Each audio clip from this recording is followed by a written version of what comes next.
Near-death experiences are not all that uncommon. Floating out of your body, heading towards a bright white light, it's all been recounted before. Which is why what you're about to hear is so confounding. The man you are about to meet is a man of science, a brain surgeon centred in logic. Which is why his story of having died and gone to heaven is being seriously reported as proof the afterlife does exist. We'll let you be the judge. Here's PJ Madam.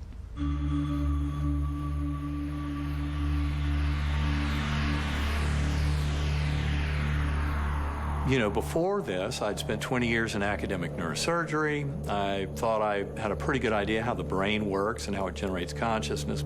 I'd heard occasional near-death experience stories, and I was certain that there would be some brain explanation. Eben Alexander is a Harvard-trained neurosurgeon. He put his faith in logic, in rational thought. Then, in 2008, he spent 7 days in a coma. Now, he's a believer. As a neurosurgeon, has this experience changed your thinking about life? It has totally changed everything about my thinking. Most people have some idea of what happens when we die. If you do indeed believe in heaven, it usually involves white clouds, bright lights, mountain tops. Well, Dr. Alexander is a man of science and of medicine. Well, he says he's been to the other side, and now he's back to tell us what it was really like. What you saw, or what you felt, is God. Is that your definition? Yes. Were you a man of faith before this? Before my coma, I had no belief whatsoever in a personal loving God. Adopted as a baby, Eben grew up in a conventionally Christian family.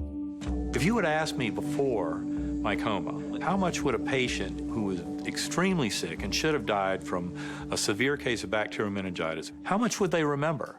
I would have said nothing. They would not remember a single thing.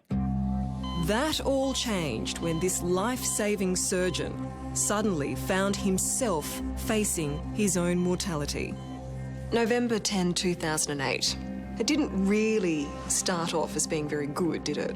No, it was basically like being struck by a freight train. Woke up at 4:30 in the morning, had severe back pain, like nothing I'd ever felt before. It was a very severe meningitis, and the CT scans showed that it coated my entire brain. There wasn't any part of my neocortex that was left unscathed. For 7 days, Dr. Alexander was in a coma. He was all but lifeless, completely unconscious. Yet he experienced a consciousness that defied all his years of medical training. Here was this beautiful melody and this light spinning closer and closer.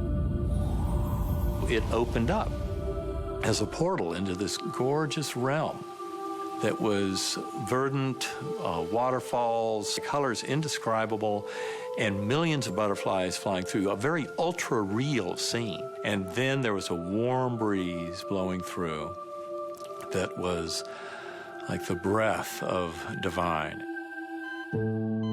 In the hospital, his doctors were losing hope.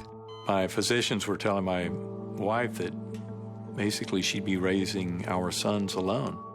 My 10-year-old son, Bond, had heard that, realized it was very bad news, came running into my room, pried my eyes open, and, "Daddy, you're gonna be okay. Daddy, you're gonna be okay. Daddy, you're gonna be okay." As if he said it enough, it would make it true. So your son was calling you back? I had to come back. I had to claw my way up out of that very deep hole and somehow do whatever was necessary. He was pleading with me.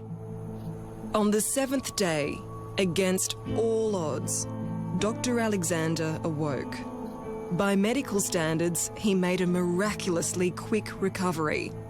But nagging the doctor was how to explain what he'd felt and seen. This infinite blackness It was filled with love, and yet also filled with this light from this brilliant orb that was with me, and the divine, loving, infinitely powerful consciousness of the deity that created it all. I mean, you realise how this sounds, though. It can come across as a bit crazy. It does. Of course it does. When I was, had first gotten home from the hospital, I'd mentioned some of this to my doctors. They would go, "Oh, yes, you are very sick." Many scientists say such an experience can't be real. Michael Shermer was once a born-again Christian. Today, he's America's most famous skeptic. So what do you think really happened? What's the scientific explanation behind his experience? The scientific explanation behind Alexander's experience is nothing more than a near-death experience, an out-of-body experience, an altered state triggered by a stressful event. Was it just a fantasy before death? Was it your brain basically telling you you're about to die, and it's a nice way of shutting down all the systems and making it a pleasant way to exit? Well, it's very important to remember that I had a severe bacterial meningitis that had greatly damaged and destroyed my neocortex, the part of our brain that makes us human, the part that allows for any kind of conscious experience. So that with that amount of destruction, there was no way to have a dream, a hallucination, a fantasy, a confabulation. Those things could not occur because that part of my brain was gone. It doesn't matter how rare the meningitis, none of that matters, because these things can be triggered by any number of conditions. We know, for example, that in a study of pilots accelerated in a centrifuge as part of their training, thousands of near-death and out-of-body experiences in pilots as they were passing out, as they're passing through that fuzzy borderlands between being consciously awake and being completely unconscious. They report as they are going under, passing through a tunnel, floating out of their body, the white light at the end of the tunnel. So there's certain common themes to these experiences that everybody has because our brains are all wired up through the same neurochemistry. My rational scientific brain says it's all crazy. And then the other part of me says, look, I know it happened. Eben Alexander's story is a familiar one for Carmel Bell. In 2009, while at home in Melbourne, she went into cardiac arrest. The next thing I consciously know is that I looked down and saw me lying in bed on my back. And I went, oh, that's me. I must be dead. I found myself in classically, I guess, what is known as heaven. There were stars, just the sky was full of stars. There were two other beings waiting to speak to me. One of these beings was 7 or 8 feet tall with these amazing eyes that actually turned out to be the Archangel Metatron. And with him was a slightly smaller man who said that he was Jesus. Who is Metatron? He's meant to be the voice of God. Well, even his name, Metatron, it sounds like something out of Transformer. I know. Megatron. That's exactly what I think. How did you know you'd met Jesus and this archangel? Did they say their names? Or Yes, they did. They introduced themselves. Okay, I've still got no pulse, mate. Firemen and paramedics worked desperately to save Carmel. After 47 minutes, they were about to give up. And all of a sudden, Scotty was doing a compression and the chest dropped on its own. And then the pigmentation of her skin changed. And we all looked at each other and go, wow, we've got a result.